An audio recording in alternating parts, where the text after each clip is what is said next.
this was a good week of chapters with a lot of different exciting elements to most of the chapters, from many of the minor ones being a lot better than I had anticipated to the major ones all being very good with some very exciting moments. So we're starting off this week with One Piece, chapter 1045, and this was another great chapter of Oda being Oda, which is more or less having Luffy be extremely goofy, but yet still fitting the tone of the series. As much as many people would disagree with that claim, Luffy being as goofy as he's being very much fits who he is as a character. As much as he does get serious during fights, he's also always been a bit more goofy. As my brother had pointed out during the Alabasta arc, the man is goofing off during his second fight with Crocodile, having it that he's drinking a whole ton of water, then he gets punctured with a bunch of holes, having leaks come out. So Oda's always made Luffy very funny. Many of his other previous matchups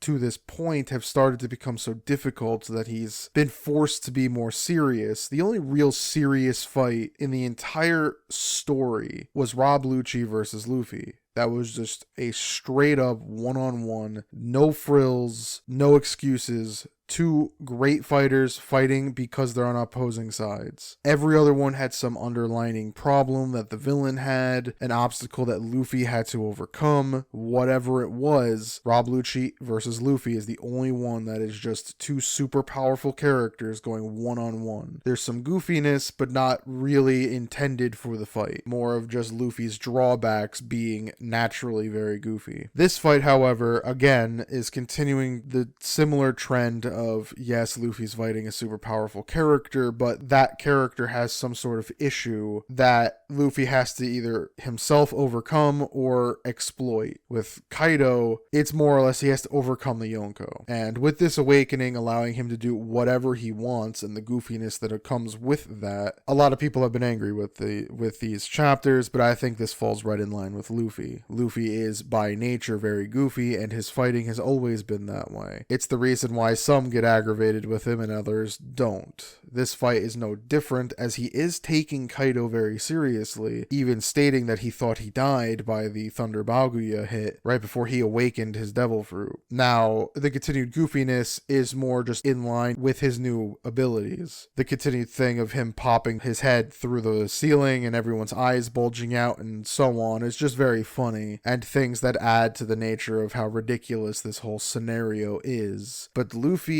loses his gear 5th, runs out of it, and is completely spent. He is done. He has nothing left. Kaido notices it too and plans to honor him in a Thanos to Tony Stark kind of way, hoping that everyone will remember Luffy and they'll tell great tales of the battle that happened there. But Luffy only lives for the here and now, and because of that, he plans on absolutely fighting to the death if he has to and taking Kaido down for all of his friends, Momo, Tama, even Kinemon. So yeah, reactivates Gear 5 and goes on another offensive, or plans to anyway. And that's where this arc is going to get very interesting on how this last bit of exchanges are going to go, because Kaido's also on his last leg. What I'm predicting for the next chapter at this point, because it's the only thing really going on, everything else is pretty much done, even Momo moving Onigashima is over. Him and Yamato are just watching Kaido versus Luffy. So what I'm predicting is a Katakuri versus Luffy style ending, where Luffy goes for whatever super King Kong giant gun he's gonna do, and Kaido's gonna go for some sort of earth-shattering Thunder Baguya. And what's gonna happen is they're gonna hit about the same time, but Luffy's newfound abilities are gonna be able to take the hit far better than Kaido will. Kaido will go down first,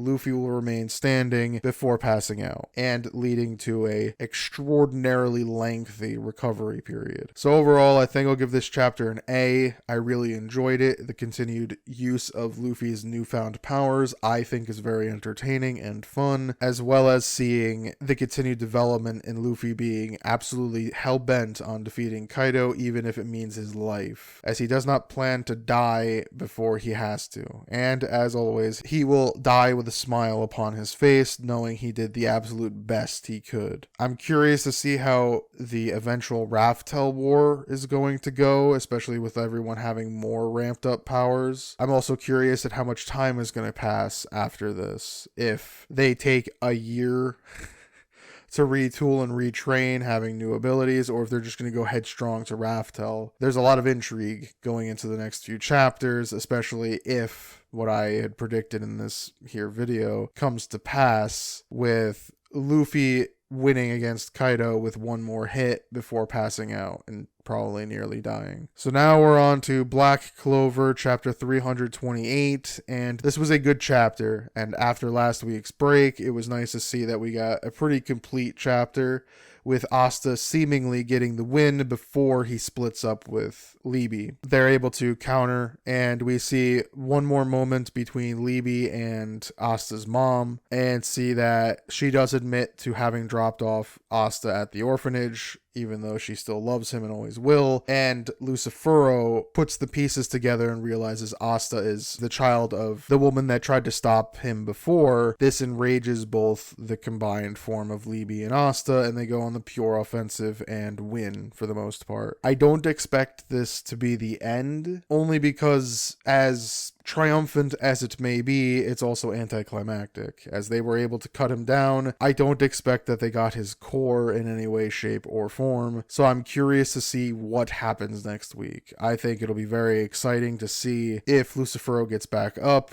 if other Supreme Devils kind of just leave, and again, we still have the devil hunting arcs to come, or Lucifero just gets right back up as if nothing happened. It's all very interesting, and even though the battle in the chapter overall was cut relatively short, it was still very nice to see that they were able to stand toe-to-toe with this ultimate power that they can only hold for a short amount of time. So overall, I think I'll give this chapter a B. It was good seeing Asta and Libby get the win for their mom, and seeing how Lucifero might be done, I'm curious to see what the next arc could be. I'm hoping this series doesn't end, mostly because I think there's still so much story to tell, whether it's with devils, without devils, and just another villains wanting to take over, whatever. I'm hoping this one does what so many of the others don't, which is let these characters age up to continue to grow in power and popularity and so on, till the point that they're ready to become the actual Wizard King. Because I'd be really aggravated if this ended here and then it jumps forward 20 years and we see nothing, and the story ends because the major arc is over. I think there's so much more story to tell with Asta and these other characters that it would be such a waste if it ended here, if Lucifero died. If Lucifero's still alive, then of course the story would continue, but if he is over here, they won, they should continue the story. I'm hoping they do, but I'm not overly optimistic. We'll have to see how this all actually ends. So now we're on to Undead Unluck, chapter 104, and this was a good chapter, having it that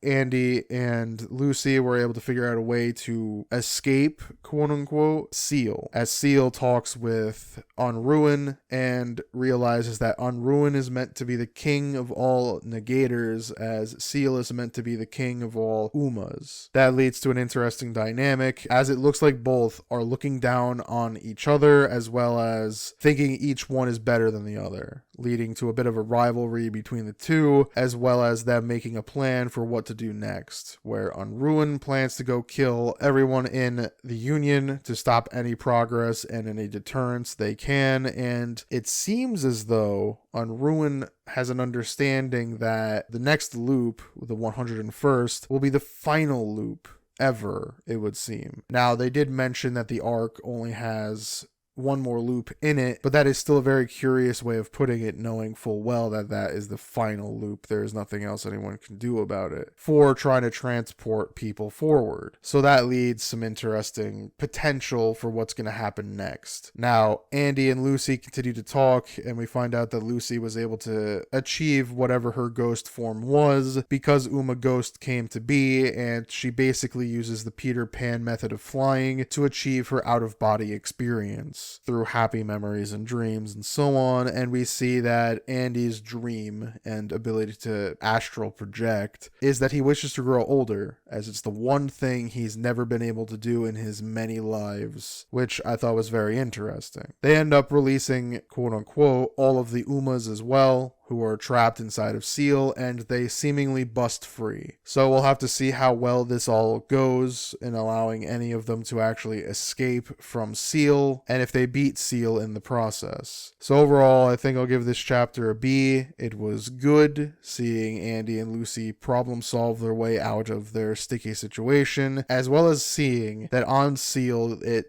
has all the names written down of what it absorbed. And Andy was ironically right that Lucy is the negator of health and is unhealthy, which is hysterical. If that is truly what she is, that she just refuses to be healthy and is always sick, but that's like not a bad thing for her, it is very funny. And seeing as how that could be the prime reason why Seal loses is again hysterical. And seeing the continued interaction with Seal, Andy, and Unruin is very fascinating. And I wonder how all of that's going to go, and if Andy does in fact save Fuko from all of this. Now we're on to Mashle, Magic and Muscles, chapter 102. And this was a good chapter where we got to meet the rest of Mash's siblings, and all of them are insane. In this chapter, it made me really enjoy Cell War, as he was somehow the most sane one of all of them, which is hysterical. Each one is seemingly more powerful than the last, and all of them are stronger than what Demina was, who was like the baseline, the weakest of them. And Innocent Zero is making them do a ritual, or just asking them to perform this ritual to either help him or have him ascend to godhood, whatever that means. And so it's very interesting to see where this story is going to go, as what I'm hoping is going to happen is they have to keep steadily beating all of the siblings before they can get to Innocent Zero. Hopefully it's not in one arc and we get some more time, but for now, we at least got to meet some of the main antagonists of this series thus far. So overall, I think I'll give this chapter a B. It was good, very exciting seeing the other siblings involved and seeing how crazy all of them are, making both MASH and Cell War look sane in the process, and seeing that Innocent Zero has the wand of the beginning, meaning that he is the most powerful being seemingly in the universe. So I'm curious at what power he plans to gain through this ritual with his 4 other children. I'm also curious to see what their magics are, as all of them are ridiculous. So the next few chapters should be very fun with MASH trying to figure out either how to beat them or whatever he's doing. Now we're on to Sakamoto Days chapter 65, and this was a good chapter with us learning that Akira's aunt was the woman that Sakamoto was talking about or remembering, and we get to see more of her. And we find out that Akira's looking for her aunt. Rion is seemingly her name, and Sakamoto either knows something that Akira doesn't or is shocked by this. I don't know. The next few chapters should be good with them continuing to build their relationship, but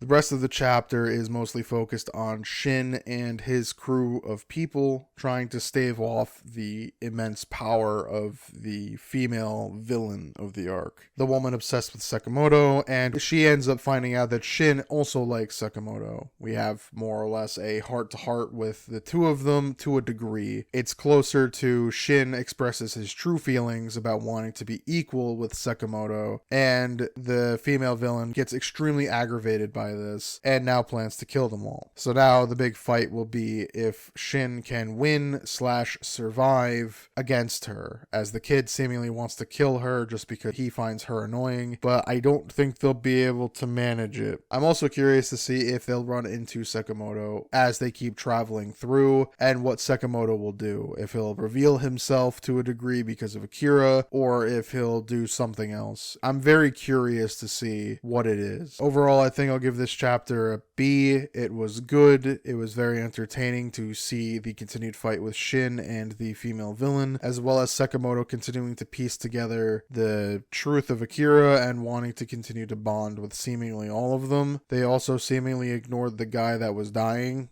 by their feet, but maybe they weren't. I'm not sure. But it'll be very interesting to see where that relationship with Akira and him goes. Maybe he trains her like Shin. There could be something more there, but that'll be for the end of this arc, which we'll get there eventually. We're in the middle of it by now. That was all of the major chapters. They were all very good this week, with One Piece showing off more incredible battle between the two main leads of Kaido and Luffy. We had the continued battle with Black Clover, having it that Asta and Libby were able to seemingly defeat Lucifero. We had Undead Unluck being able to pull off a miraculous escape for now, before leading to what's potentially going to be a very big fight of interesting proportions. Mashle revealed many new villains, and Sakamoto Days continue to have a good fight, as well as more interesting teases into someone's past. Now for everything else, we have Jujutsu Kaisen, which was fine, and we had Blue Box, which was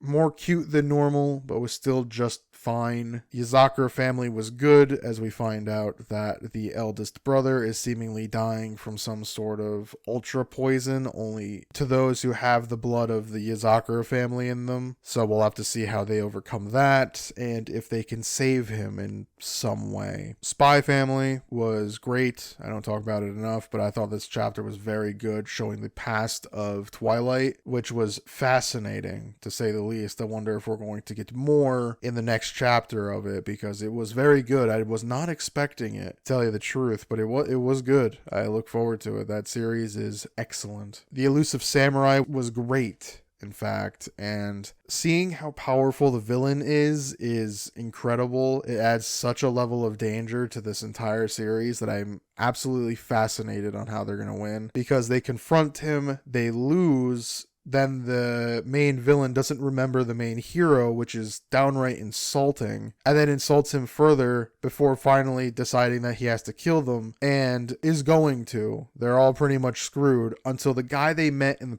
past few chapters comes in for the save. Incredible. So many layers. I am fascinated on where this story is going to take its next major turn, because things keep getting more and more exciting by the minute. P times 6 continues to be fascinating as well, having it that the one character who's been helping Lucky and co. is the big figure of affection for Lucky's sister. However, she wants to destroy Lucky's sister. And so it's very interesting juxtaposition, because usually someone so intent on being quote-unquote evil would be on a villain's team. However, she's on the hero's team. So this story has the real potential of having it that our main heroes aren't necessarily the good guys or bad guys. Each one has their good and bad trait, outside of maybe Lucky, who's just uniformly good. And then you have the quote-unquote villains, which are the other 6 members of Lucky's family and their father. And it could be extremely exciting to see where this dynamic of having good and evil on both sides of the bracket could fall. I'm excited for this one as well, to see if it can continue its momentum of having such gray characters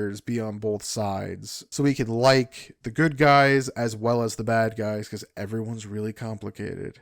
It could be very fun. Ashimon was good, as we continue to learn more about the main female character's father and how the world kind of fell into what it is now. And Doron was good, having more of its battle, and I'm curious to see how the story goes. As I've said several weeks now, that's all there really is. It's just a big fat question mark until we finally get over the hump where it seems as though it's safe from being axed from Shonen Jump and canceled. So hopefully it lasts long enough to get there, so then some actual intrigue can go into it instead of will it, won't it continue. So that was all of the chapters. They were all very good this week, with some really big surprises from the Elusive Samurai, Spy Family, and P times 6. There were many big surprises there amongst the quote-unquote minor chapters, and then One Piece continues its excellent trend. I think it's still here. Or is it on break? Nope, it's still good. No break next week. So we'll see if we can get more answers, or maybe the fight ends next week and the arc is concluded with an absolute victory for the heroes. But overall, there's a bunch of good stories going on right now, and hopefully they continue their high momentum and their good pacing for the next few weeks, but we'll have to see. So if you enjoyed this video, please leave a like, and as always, thank you for watching.